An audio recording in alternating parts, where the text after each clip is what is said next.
In today's episode, we have two amazing guests that we've known for quite a while now, and I'm honored to call them my friends. We have Sahas and Molly that we're going to interview today. So check it out and stay tuned.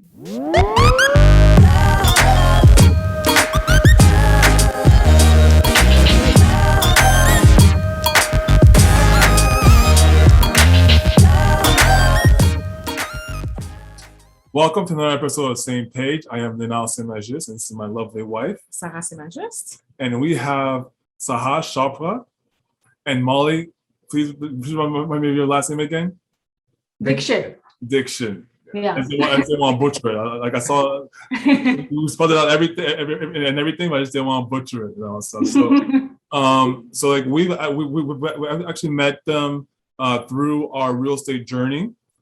Through Cash Flow Tribe and all that stuff, and we've obviously remained friends afterwards, and we're so happy to have you guys with us tonight.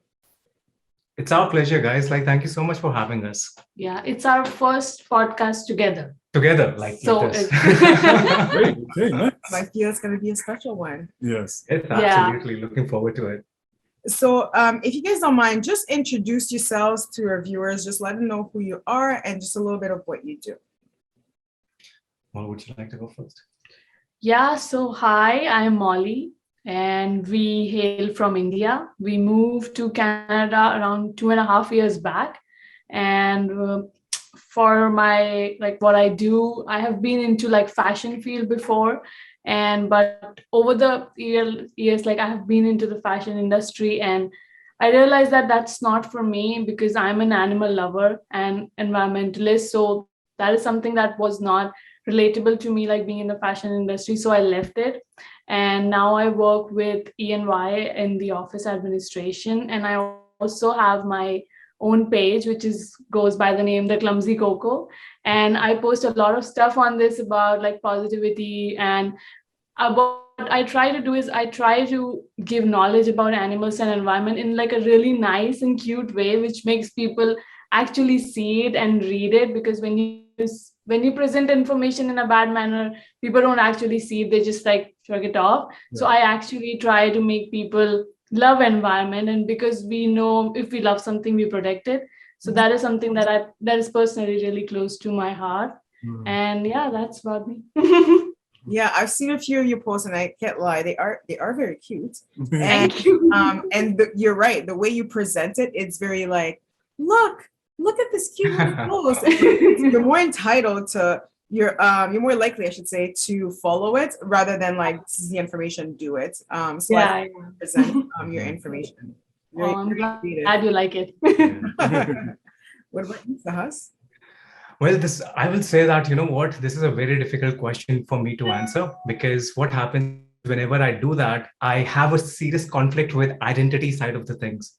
So because I think your profession or your education doesn't really define you, who you are. And we are so ingrained by, telling who we are by the profession that I'm into, or the kind of education that I've had.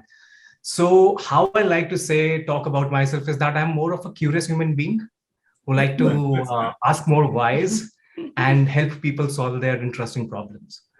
And So I really think that everybody has a story behind whatever. So when somebody introduces, I'm sorry, I might get into a little bit of a branding and psychology side of I like it. So it's just a force of habit, profession and habit. How do I like to, when I'm speaking to someone, so it's more how do I know that person from inside than knowing somebody from the experience, from the profession or whatnot. So how I like to say is that when I was 2 years old, I was about to die drinking sulfuric acid, thinking it's water. But I did not, because that's why you guys are seeing me today. But it really gave me a lot of, I had to go through a lot of plastic surgeries when I was a kid. But that taught me one lesson that, if a 2-year-old version of me can go through those things in his life, then a 30 or a 40 or a 70-year-old version of me can do anything in his life with just a little courage. And in fact, my name also means courage.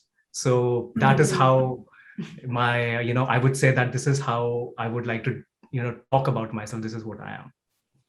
You know what? I love that. And you're absolutely right. I think when somebody asks present yourself. You're automatically want to say, you know, I have this education. This is what I do in terms of like your profession, your career on a daily basis. But that tells us a little about who we actually are, right? It tells you what you do, but it doesn't really say like what's your heart, you know, what are your desires, what are you trying to accomplish, how are you helping humanity and society. So I love the way you you described that. That was perfect. Thank you. One thing I know you have like an infamous story, and of pretty much when you came to Canada. First, I would want to ask, like, as far as I know, when you came to Canada, Sahas, one of the first things you did was like seek more personal development. Am I correct in saying that? Yeah. And why? I feel like that's very different from the immigrant that comes to Canada. Typically, it's like there's a certain path, I guess, that is that we expect to take, but I feel like you took a different path. So tell us a little bit about that path and why you decided to and go that way. Yeah, no, great question. So when we moved to Canada, so to be honest, like it was a very, I would say, we were actually gonna take the same path. I was actually, we were like, we came with the plan that he will go to college and and then I will get a job, then he will get a job, and that is it. That was our plan. Yeah, in fact, I got admitted into George Brown College, and I attended one lecture and I dropped out. And the first thing that I did was I went to a real estate event and then attended that and started reading books about it, because I've been an entrepreneur all my life. To be honest, I've never worked as an employee under someone. So for me to wrap my head around the fact that, you know what, I have to go through education, then I have to start looking for employment, it felt like ages for me. And I was like, I'm very, very hustler. Yeah, not hustler, but like I'm very much curious to like how can I just compress time and make the best out of it. So for me, it was like education will take a lot of time. Why don't I take a practical education instead? And I started researching about Canada, what kind of economy is it? What is the driving factor? How's the real estate like? And by the way, the real estate, what we have here in Canada is entirely different what is back in India. Mm-hmm. So I never thought initially that I would go to this realm, but it just, for me, it's like survival mode. Like, how do we get that income generated right away from the scratch? Compressing that time from 10 years to like 5 years. Yeah, because I knew that education is something that I could not have really, pursued. Instead, I would, drive an Uber and start learning during when I'm back at home, and, started learning through books and watching videos. Matt McKeever is one of my, like initially when I started, learning about real estate. Attended few campaigns, events out here in Toronto as well, in Peterborough, all these places. But I started realizing that, it really has a lot of potential, but I have no background of real estate. I'm a branding marketing sort of a guy. And, but that really encouraged me, because one real factor, I would say, that really helped me to go out of the way, like not many people take the first step differently, is because I really enjoyed the freedom of making my own choices. Yeah. And I wanted to be responsible for whatever the hell choices that I wanted to make in my life.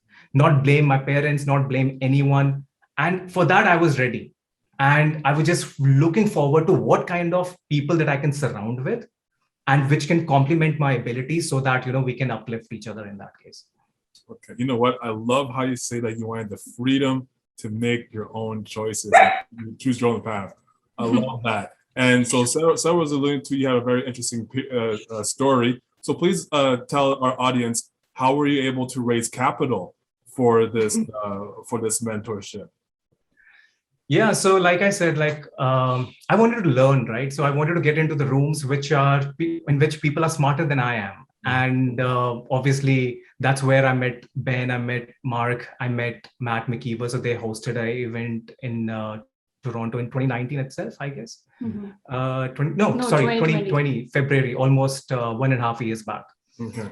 And I attended the event. I was really fascinated by, real estate knowledge. What I really loved, like that I was surrounded by people who, I'm the dumbest one out there. So it's better to learn in compressed time by being in the, company of these people. And I was very sure that, I wanted to join this mastermind. But like, that, you're a new immigrant. You obviously don't get much credit because your credit card is just enough to help you get groceries. That's it. So that is all the credit limit that you have. And LOC, nothing. There was nothing. I didn't even have a real job at that point of time. None of us, like both of us. Not, yeah. So I knew that I wanted to join. For me, it wasn't like how, but it was like how, like, it wasn't like, what should I do to create that opportunity so that I can get that money? It wasn't a question of, I don't have the money. It was the question of, how can I create that money from thin air? And so that really, I went back home that night because I got to know that it's like 20 grand or so something. And that was like huge amount. That would be the total amount of money that I would have brought here. Yeah. So like, yeah. Yeah. So I was like really thinking like, what kind of, what should I do to get that kind of money? But, I thought that, what, let's go to Ben tomorrow and I'll speak to him and let's see how the conversation goes out.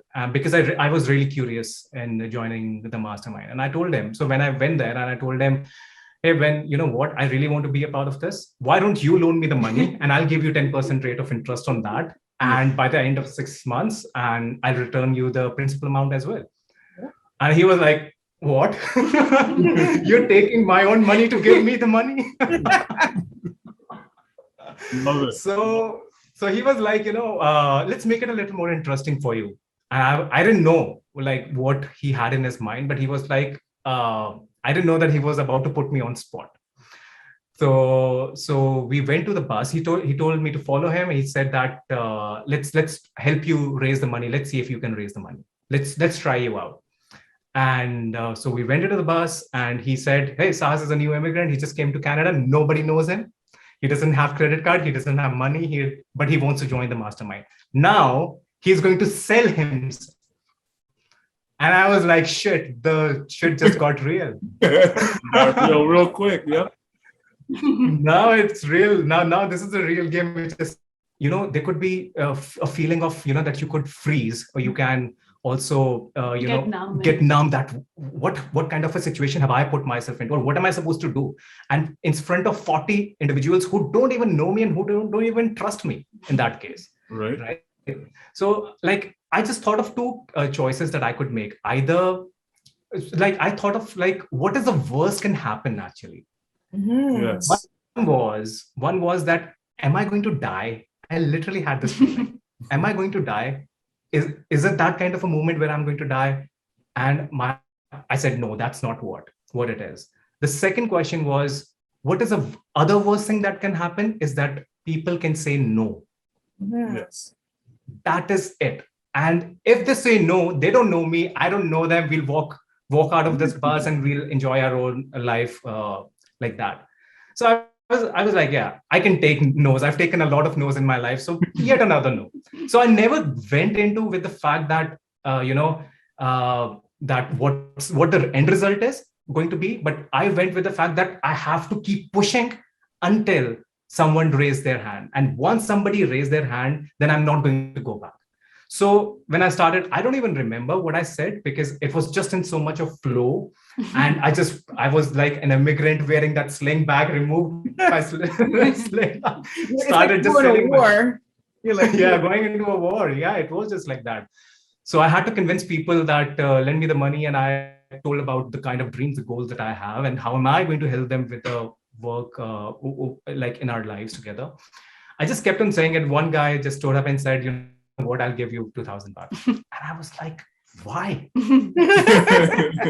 Literally, that was what was going on in my mind. Why is he giving me the money? If he can give me the money, there are 39 more people I can definitely raise more money. Yeah.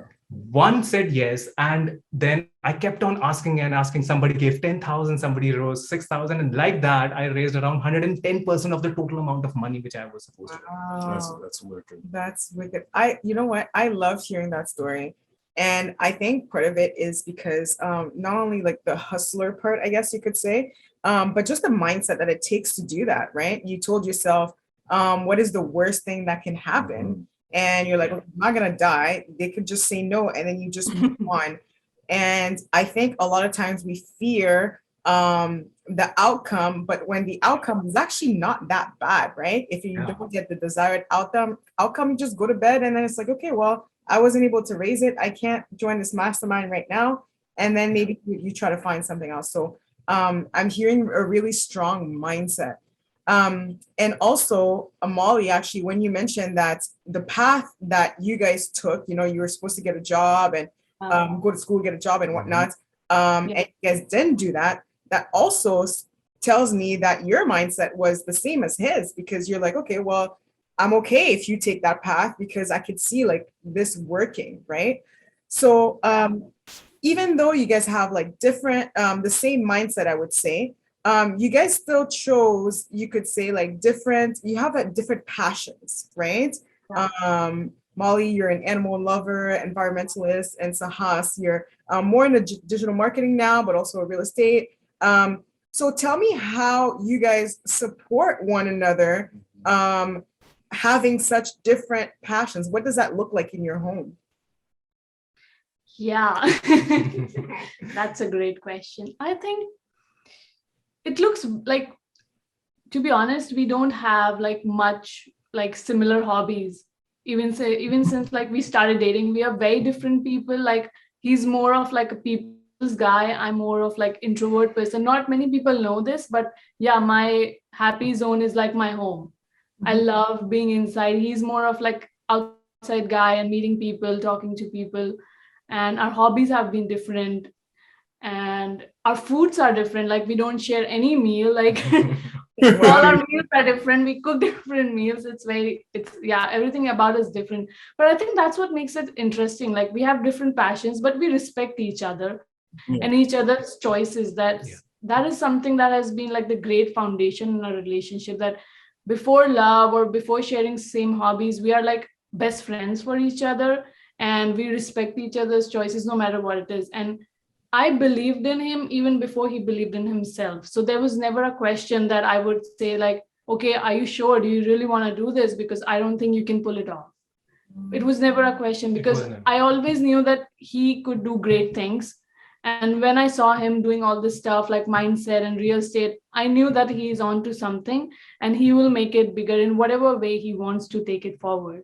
And I never pulled him down because I thought that this is not something right and it could be risky, because to be honest, we didn't have anything to lose. We didn't have. Our backs were already against the wall. And so we came into this country to make sure that we do things differently, and this was our chance to do things differently and make something better out of it in terms of our financial growth or personal growth or emotional growth, in whichever sense. So I think that has been the greatest strength for us, like honestly. And also I would say like our when you come to when you move from one city to another, that's a different game. But when you're moving from one country to another, that's a different kind of you have to go through your own kind of journeys at that point of time.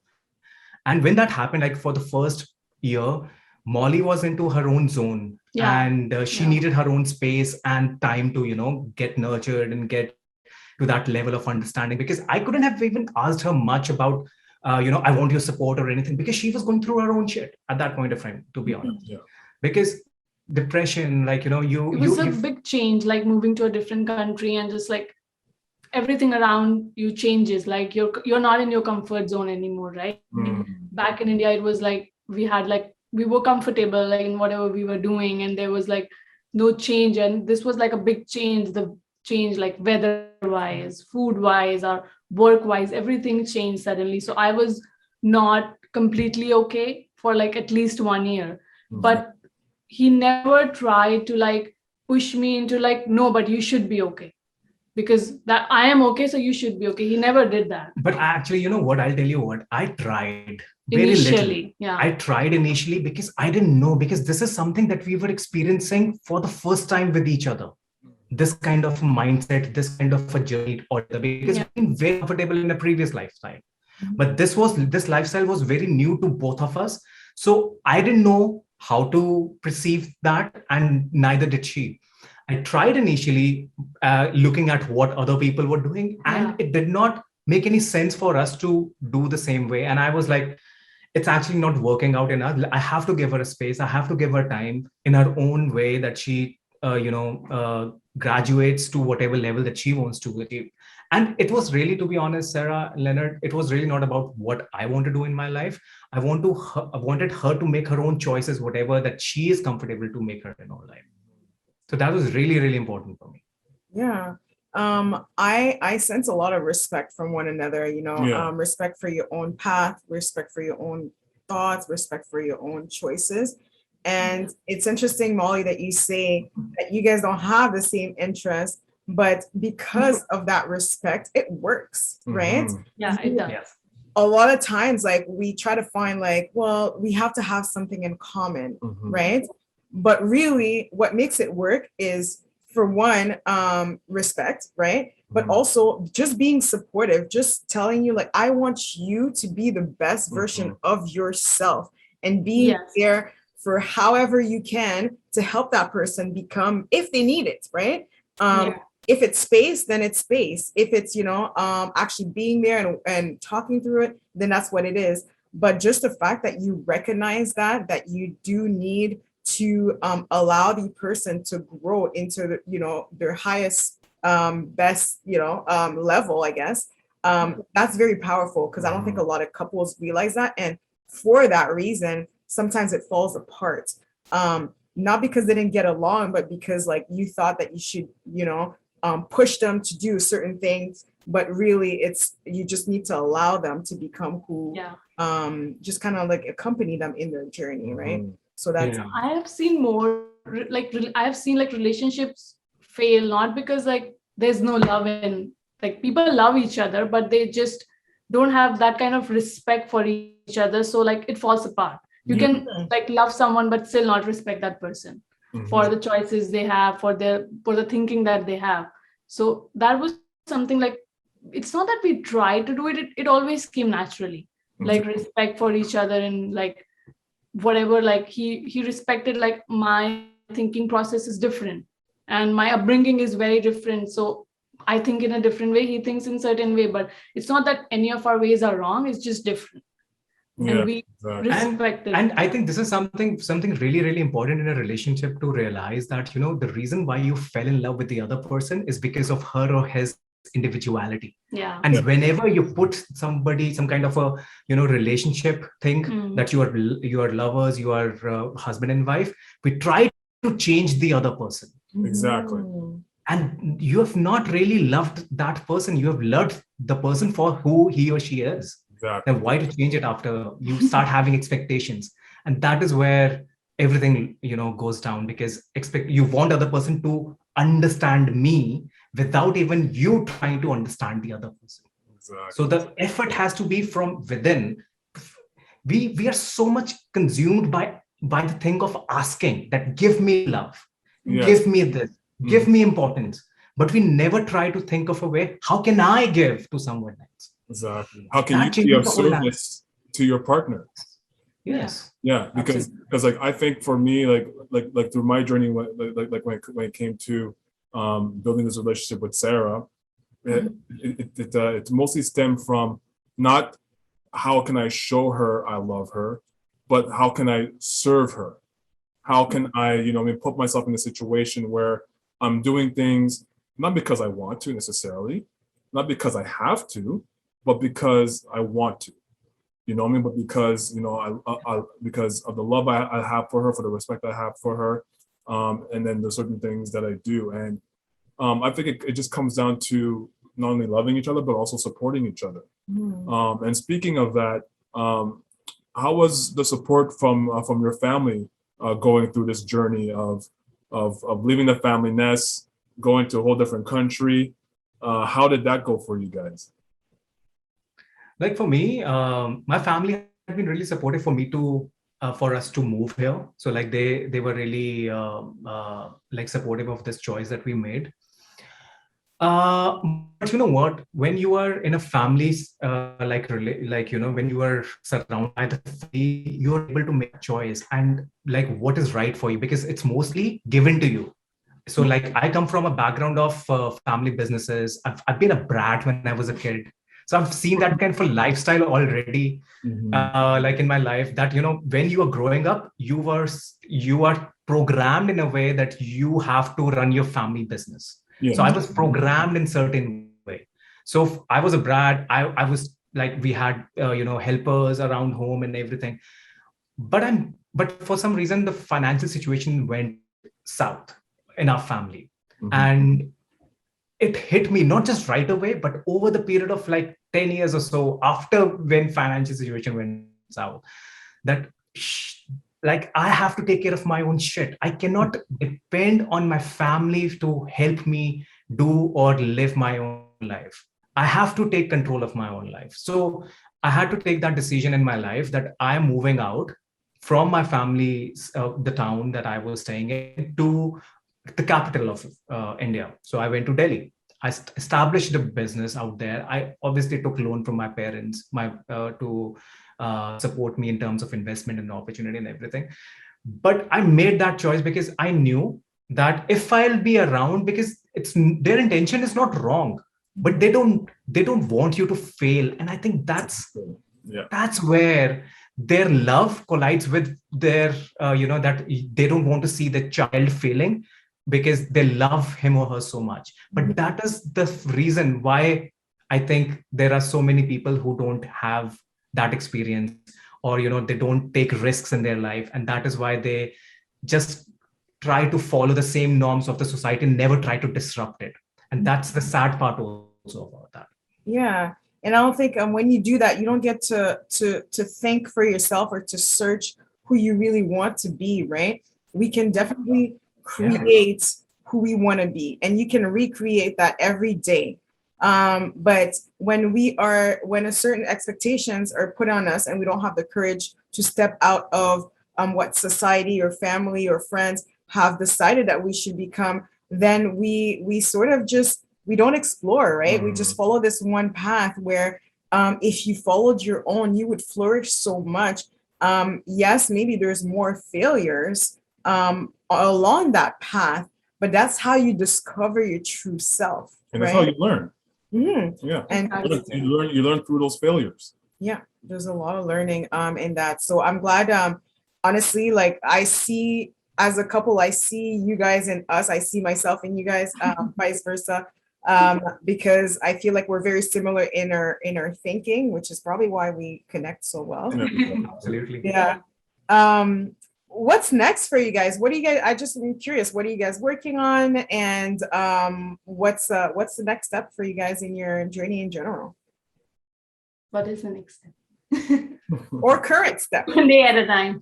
See, I say like a lot of things have changed. A lot of things have changed, like from some time. And what I've realized is that I've started to acknowledge every single moment that we are spending together. I've started to acknowledge that you have to be thankful for very few things. Also, it's just like even breathing, even talking to you guys today, and helping somebody get the food on the table. And that's like when because I'm working, so like I have around 20 people who are working with me as employees, and or like most of them are in India, some are there in the US, Canada, so like they're spread all over. And I believe the reason why I believe in world as your having people employed with you from the world, because I think there are so many talents all around the world that you cannot find at one place at one point. So it's better. And especially this is what was taught by COVID as well, that you don't have to be at one place to do anything. You can just go virtual. Yes. And that helped. So I think what's next for us is that, a lot of things have changed. Spiritually wise also. I Yeah. started meditating after 14 years in my life. Yeah. And so I think there are many revelations which are going to happen about your own purpose, your own journey. Started to ask more whys, like I said about my introduction. So I think I'm very curious about how the things are, and really grateful for whatever that I've achieved and whatever I'm doing for making things better for other people. Yeah. I think that's something that we have been like thinking about it more often. Like spirituality is something that we are getting into more in our the way we are discussing things. Our conversations are more inclined toward like spirituality and exploring ourselves, and like how we can be like actually be happy from inside. Like every night when we go to sleep, we thank for the things that we are blessed with every night. Like that is something that we have been doing like on a regular basis, like bringing more gratitude in our life. And why not, right? Why not? Like, why not? Because a lot of people think that, you have to have something greater in life to feel be gratitude thankful or to be thankful about, for. But some people, when I meet somebody, I like some people say, oh, you went through you had plastic surgeries when you were a kid and everything. Like, how did you survive? I said, I didn't survive. I fought through it, first of all. And another thing, because my ailments, my whatever that I had gone through, it's nothing in front of somebody somewhere who has gone through like horrendous things in his or her life. So I always think that whatever I am, I'm still blessed. And there is somebody who's even in a worse situation. And we have to be thankful and make a balanced life so that we can help other person also who is right there. He wants to be part of the conversation. He wants to have a say. I second that. Honestly, that's awesome. Your mindset is something that I definitely admire, and even your vision of the world, right? Definitely being grateful for what we have. And actually, we were having a conversation like that. It's very similar yesterday, because Leonard was like, "Well, we have so much to be grateful for." And yet you still want to aspire to do more. Yeah. I know sometimes I feel guilty for wanting more and not really. Not mind you, I do appreciate what I do appreciate what we have. But still, we're still pushing forward to get more. So there's that. I guess there's a bit of that conflict right there, right? Where it's like I should just appreciate what I have and almost settle. You know what I mean? Because it's like we have a really good life, but we're still inspiring to grow and to do more. So there's definitely, at least for me, there's that conflict, and we had that conversation while we were driving to. From a viewing day. But and the way I see it, when he explained it, is just that like the more you can, the more you do, and the more you seek to actually achieve, the more you can help others. So I was like, don't feel so guilty. We are grateful. We're not being greedy, but the purpose is not just for us, but it's for the greater good of our families and eventually of humanity and society, right? Our community. Our community. So I definitely feel that it is very good to be grateful, to remind yourself that you have already so much, right? You have everything, to be honest. It's like absolutely. But it's also okay to pursue your own passion and your own passion. If you don't have like enough, like how would you give back as well? Like to help others, you need to help yourself first and make sure that you're okay, and then you go out and help others as well. So that is something that we talk about a lot as well. Like we want to like go back to India and open, like help people who are like kids who are like in orphanages. They don't have families, and we want to help them get education and have that moral support which they don't get.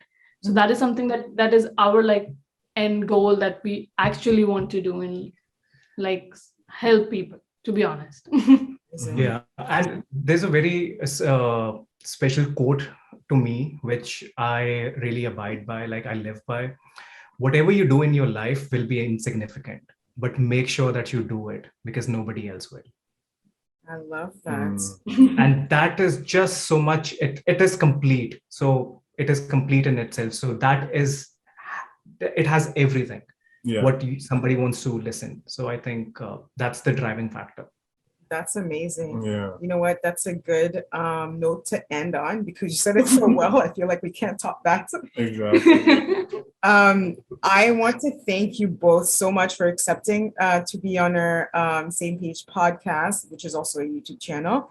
I'm sure after this interview, a lot of people are going to want to reach out to you guys. So please tell us, like, how can we reach you guys through social media? Molly has her Clumsy Coco. Yeah, so my Instagram is that everybody can reach me out. It's by the name The Clumsy Coco. So you can reach me out, and yeah, you make sure you like the page. Yes, of course. They could just like contact you and not. Yeah. Yeah. Yeah, if somebody wants to reach me out, I have a website, same, my name, first name and last name, sahaschopra.com. I'm available everywhere on social media. I'm a branding guy, so I have to be there. So it's by the name Sahas Chopra, everywhere, Twitter, LinkedIn, Instagram, Facebook. One of the perks of having a very unique name that you get as it is. Exactly. So Nice. yeah, so I right there on social media. Instagram is a best channel to, if somebody wants to DM, I'm whatever help that somebody needs, always there. All right. All right. Well, thanks again. Thank you so much. Yeah, thanks again for Thank you so much, guys, for Thank inviting you so us. much, It's guys. been Thank you so much. Such a nice conversation. Yeah, it was really, we have never had this together. So thank you for helping us do this with you guys. Thank you so much. Thank you so much. Oh, it's our pleasure. Absolutely. And for our viewers, don't forget to comment and follow Sahas and Molly on their own platform. Probably Instagram is where I follow them more, and lots of good content there. And comment and subscribe to our YouTube channel. And until next time, don't forget to live your truth.